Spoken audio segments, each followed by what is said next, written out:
নমস্কার সবাইকে, সাংবাদিক বন্ধুগণ। এবং আজকে আমরা প্রেস কনফারেন্সে যারা অফিসার্সরা রয়েছেন আমার সাথে, secretary transport department mister Uttam Kumar Chakma মহোদয় আছেন, director additional secretary transport, additional secretary revenue department Sharat Das, disaster ম্যানেজমেন্টের অন্যতম অফিসার। আপনাদের সবাইকে স্বাগত জানাচ্ছি। একটি বিশেষ ঘটনা ঘটে গেছে, দুর্ঘটনাই, এটা আনফর্চুনেট, যে আজকে সকাল 8:45-এ রাঙ্গাপানি একটা জায়গা আছে দার্জিলিং জেলায়, সেখানে ত্রিপুরা থেকে যেই ট্রেনটি ছেড়েছিল কাঞ্চনজঙ্ঘা এক্সপ্রেস, একটি কন্টেইনার গুডস ট্রেন, যেটা 16 তারিখ আমাদের এখান থেকে কাঞ্চনজঙ্ঘা এক্সপ্রেসটা ছেড়েছিল, সেই ট্রেনের সাথে কলিশন হয় এবং সেখানে দুর্ঘটনা ঘটিত হয়। কাঞ্চনজঙ্ঘা এক্সপ্রেস আগরতলা থেকে 16 তারিখ 8:50 সকালবেলা ছেড়েছিল ফুল প্যাসেঞ্জার সহ। এই ট্রেনটিতে 23টি কোচ এবং 21টি প্যাসেঞ্জার কোচ ছিল, 2টি VP parcel coach.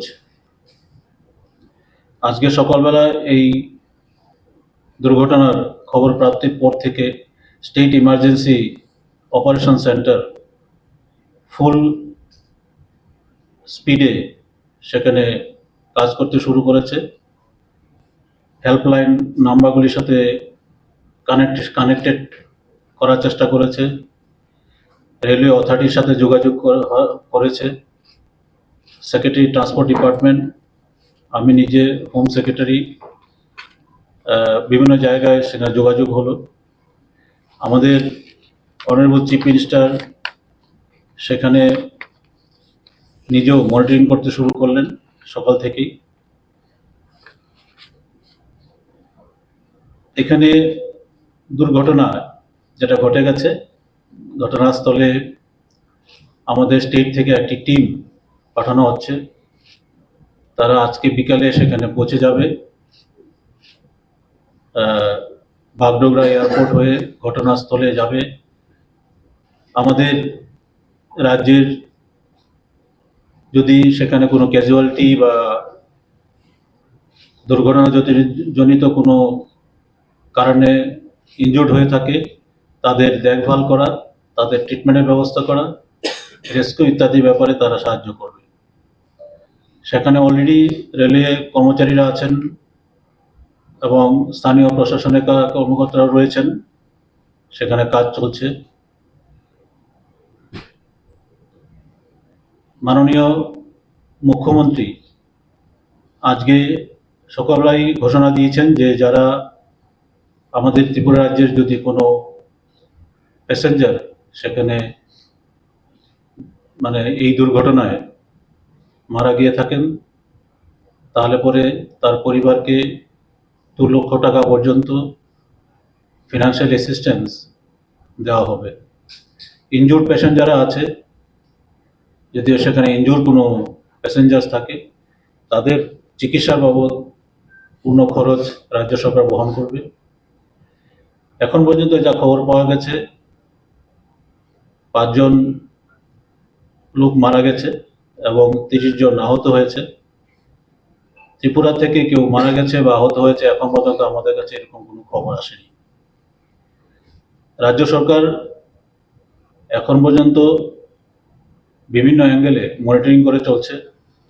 Railway authority, railway ministry, Paschimbanga সরকার, ডিজাস্টার ম্যানেজমেন্ট অথরিটি পশ্চিমবঙ্গে যেটা আছে, তাদের সাথে আমাদের এই রাজ্যের ডিজাস্টার ম্যানেজমেন্ট অথরিটি রয়েছে, তাদের একটা হেল্পলাইন আছে, সেই হেল্পলাইনের মাধ্যমে এবং পার্সোনালি যোগাযোগ করার চেষ্টা করছে। আমাদের মাননীয় চিফ সেক্রেটারি, ট্রান্সপোর্ট সেক্রেটারি, সবাই আমরা প্রতিনিয়ত খবরাখবর নেওয়ার চেষ্টা করছি।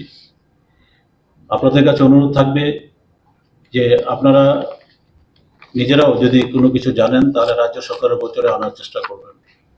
আমাদের যে হেল্পলাইনগুলি রয়েছে, স্টেট ইমার্জেন্সি অপারেশন সেন্টার, এটার নাম্বার 3টি নাম্বার আছে, 1070, আর ল্যান্ডলাইন নাম্বার হচ্ছে 0381 241 6045, 241 6045। আরেকটি নাম্বার হচ্ছে 2416 241। এছাড়াও ইমার্জেন্সি রেসপন্স সাপোর্ট সিস্টেমের একটি নাম্বার আছে 112। এই নাম্বারগুলিতে যোগাযোগ করলে পরে আমাদের এখানে যারা কর্মচারী নিয়োজিত আছে তারা ইমিডিয়েট রেসপন্স দেবেন এবং কনসার্ন ডিপার্টমেন্টের যিনি অথরিটি আছেন তার মাধ্যমে যে যদি কোনো কিছু অ্যাকশন নিতে হয় সেই অ্যাকশন নেওয়ার জন্য প্রস্তুত থাকবে। Immediately they should be brought to the hospital. Bagdogra hospital সেখানে অ্যারেঞ্জ করা আছে, বাগডোগরা হসপিটালেই তাদের ট্রিটমেন্ট হচ্ছে। বাগডোগরা হসপিটাল খুব কাছাকাছি। বাগডোগরা এয়ারপোর্ট থেকে সাইট যেটা আছে সেটা hardly 25 to 30 minutes journey. Bagdogra থেকেই সেখানে হসপিটাল থেকে যোগাযোগ করা আছে। আমার সাথে কিছুক্ষণ আগেও ত্রিপুরা ভবন অথরিটির সাথে কথা হয়েছিল, তারা যোগাযোগও রাখছে সেখানে। প্রাথমিকভাবে আপনাদের কাছে কি খবর, কিভাবে এই মালবাহী ট্রেনটা লেগে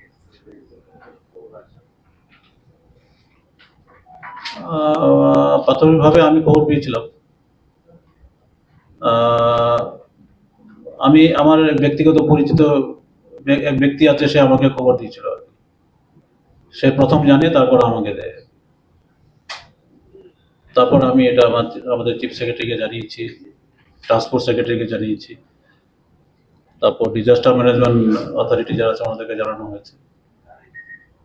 তারপর আমরা কনফার্ম করেছি আদৌ এটা ঠিক কিনা।